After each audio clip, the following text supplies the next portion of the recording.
The Stanford Prison Experiment by Dr. Zimbardo has gone down in the annals of psychology as a gross violation of medical ethics, which exposes the evil inside the human soul. But it's his latest project, the Heroic Imagination Project, which is truly terrible for humanity. Because I'll tell you, we don't need no more heroes.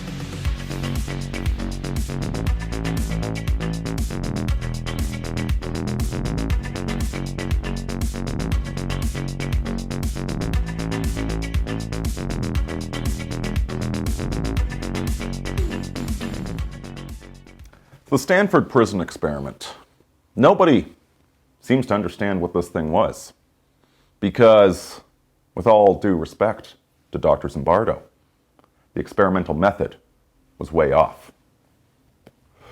The idea was to see how people behave in a militarized prison type of experience.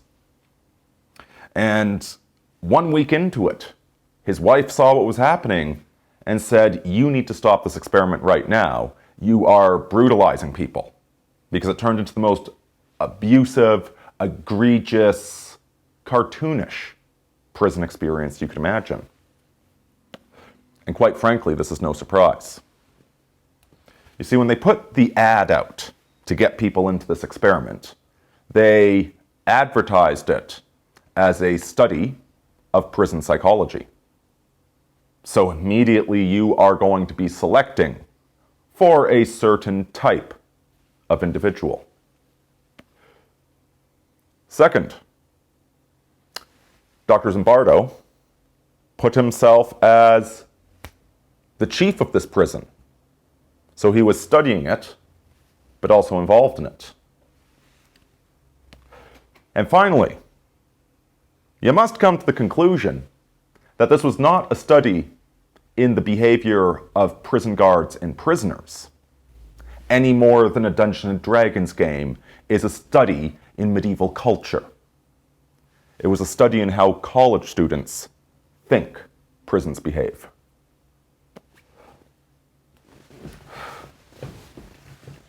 Now, these go along with the Milgram obedience experiments.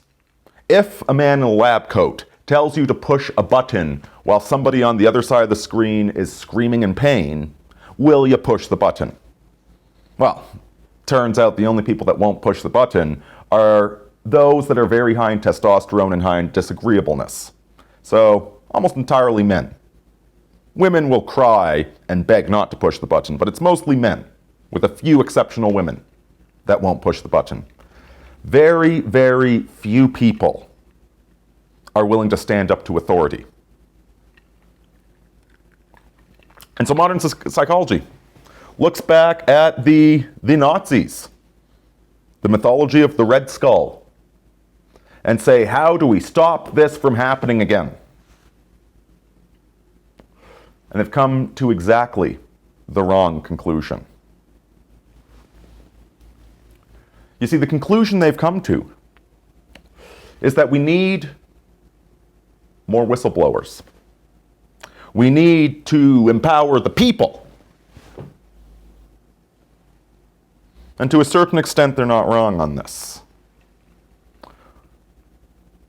One of the great advancements in industrial security, in the safety of the job site, is those dumb capitalists finally getting it through their head that a guy getting injured on the job is way more expensive than a 6-hour delay because somebody saw something that was unsafe.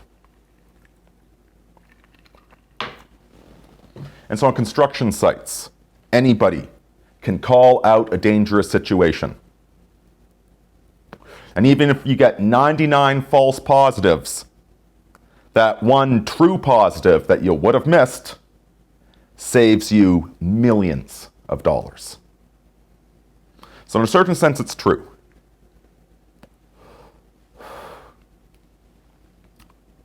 We need whistleblowers. Having whistleblower protection is good. All of that. Having structures in place that recognize that authority does need to be questioned. And if it's a valid questioning of authority, that person should not be persecuted. That is good. But the problem with things like the Heroic Imagination Project, the problem with the idea that anybody can be a leader,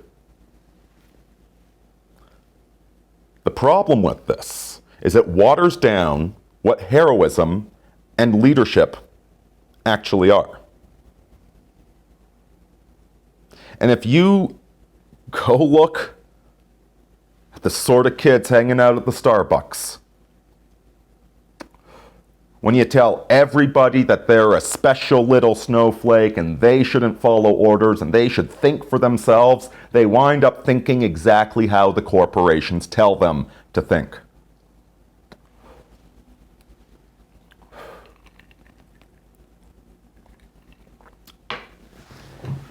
Instead of following the heroes, they follow the shysters. Let's go back to these obedience experiments for a second.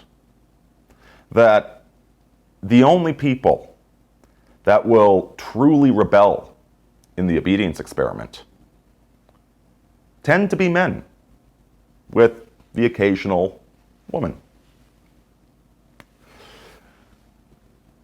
And if you're concluding from this that women just lack any sense of morality, you're clearly not understanding what's going on here.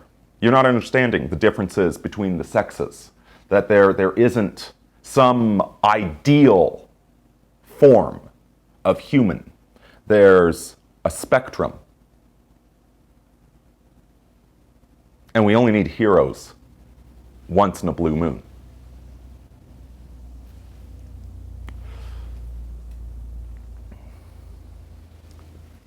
The problem is not that women, or most men, refuse to call out the corruption. That is not the problem.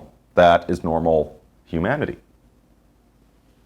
It's good that we only have a small number of people that do this. Otherwise, nothing would get done. The problem is when you take people that aren't temperamentally suited for heroism, and you let the marketing shyster, manipulator scumbags shove a funnel full of sunshine up their ass and tell them that they're a hero. Because now you got a whole society of special snowflakes complaining and whining and ratting one another out, and everything falls apart.